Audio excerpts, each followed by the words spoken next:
বর্তমান দুর্নীতিগ্রস্ত ও মেধাহীন রাজনৈতিক পরিবেশে এক দুর্লভ ব্যক্তিত্ব মাওলানা মুহাম্মদ মামুনুল হক। একদিকে দীর্ঘ ৩১ বছর বুখারী শরীফের মুহাদ্দিস, অন্যদিকে বিশ্ববিদ্যালয়ের ইকোনমিক্সের শিক্ষক।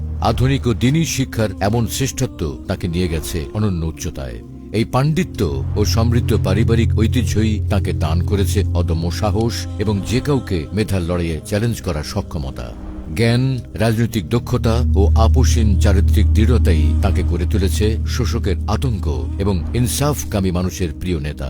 মুসলিম প্রধান এই বাংলাদেশে মেধা, যোগ্যতা ও সততার সমন্বয়ে তিনি এক অপ্রতিরোধ্য আদর্শিক নাম।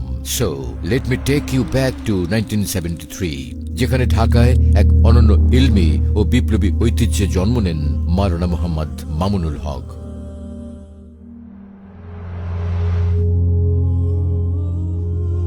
জন্ম ও বেড়ে ওঠা এমন এক পরিবারে জ্ঞান ও যোগ্যতা সেখানে বংশগত ঐতিহ্য।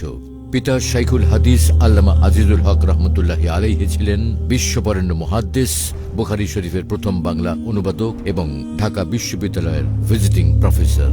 পারিবারিক ঐতিহ্যের ধারাবাহিকতা রক্ষা করে মাত্র ১২ বছর বয়সে পবিত্র কোরআনের হিফজ সম্পন্ন করেন।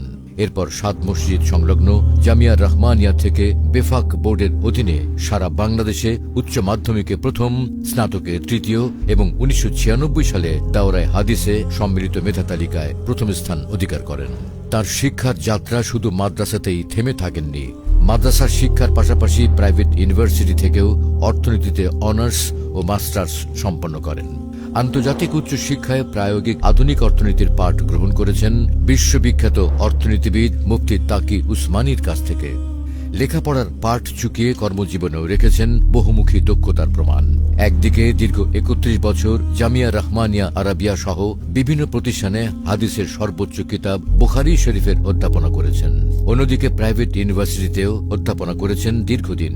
সম্পাদনা করেছেন ম্যাগাজিন, রচনা করেছেন বহু গ্রন্থ, প্রতিষ্ঠা করেছেন কিছু ব্যতিক্রমধর্মী শিক্ষা ও সেবামূলক প্রতিষ্ঠান। মাওলানা মামুনুল হকের জীবন কেবল আরামদায়ক লাইব্রেরিতে কাটেনি। তার জীবন গড়ে উঠেছে গণমানুষের সাথে কাঁধ মিলিয়ে রাজপথের মিছিলে আর জালিমের কারাগারে। রাজনীতির হাতে খড়ি হয় বাবার হাতে। ১৯৯২ সালের বাবরি মসজিদ লং মার্চ, ২০০১-এর ফতোয়া বিরোধী আন্দোলন, ২০১৩-এর হেফাজতে ইসলামের আন্দোলন, ২০২১-এর মোদী বিরোধী আন্দোলন এবং ২০২৪-এর ছাত্র জনতার বিপ্লব, সব জায়গাতেই ছিল তার অকুতোভয়, সাহসী সাংগঠনিক ও নীতি নির্ধারণী ভূমিকা। আপোষহীনতার দায়ে ২০১৩ এবং ২০২১ থেকে ২৪-এ তাকে কারাভোগ করতে হয়। বাবরি মসজিদ ভাঙার প্রতিবাদে বাবরি মসজিদ প্রতিষ্ঠা, রাজপথে বুখারীর দর্স, ২০২৪-এ ছাত্র জনতার বিপ্লবে লাশ নিয়ে মিছিলের ঘোষণা, এসব সাম্প্রতিক কর্মসূচি তার রাজনৈতিক বিচক্ষণতা ও প্রভাবের উদাহরণ। বর্তমানে তিনি দায়িত্ব পালন করছেন বাংলাদেশ খেলাফত মজলিসের আমির হিসেবে এবং ২০২০ সাল থেকে হেফাজতে ইসলাম বাংলাদেশের যুগ্ম মহাসচিব হিসেবে দায়িত্ব পালন করছেন। অধ্যাপনা ও রাজনীতির পাশাপাশি তিনি একজন দরদী সমাজসেবক। রোহিঙ্গা সংকট থেকে শুরু করে ভয়াবহ বন্যায় আর্তমানবতার সেবায় তিনি সবসময় অগ্রণী। শাপলা স্মৃতি সংসদ প্রতিষ্ঠার মাধ্যমে শহীদ পরিবারগুলোর পাশে দাঁড়িয়েছেন দায়িত্বশীল অভিভাবকের মতো। ধর্ম, বর্ণ নির্বিশেষে ইনসাফ ভিত্তিক সমাজ প্রতিষ্ঠায় তার লক্ষ্য। মোহাম্মদপুরের মাটি ও মানুষের সাথে বেড়ে ওঠা আধিপত্যবাদ বিরোধী সুযোগ্য ও আপোষহীন এই নেতা জাতীয় সংসদ নির্বাচনে প্রতিদ্বন্দ্বিতা করছেন ঢাকা ১৩ আসন থেকে। জনমানুষের নেতা আপনার দুয়ারে। সন্ত্রাস আর চাঁদাবাজি মুক্ত ইনসাফপূর্ণ মোহাম্মদপুর গড়ার সিদ্ধান্ত নেওয়ার সময় এখন আপনার।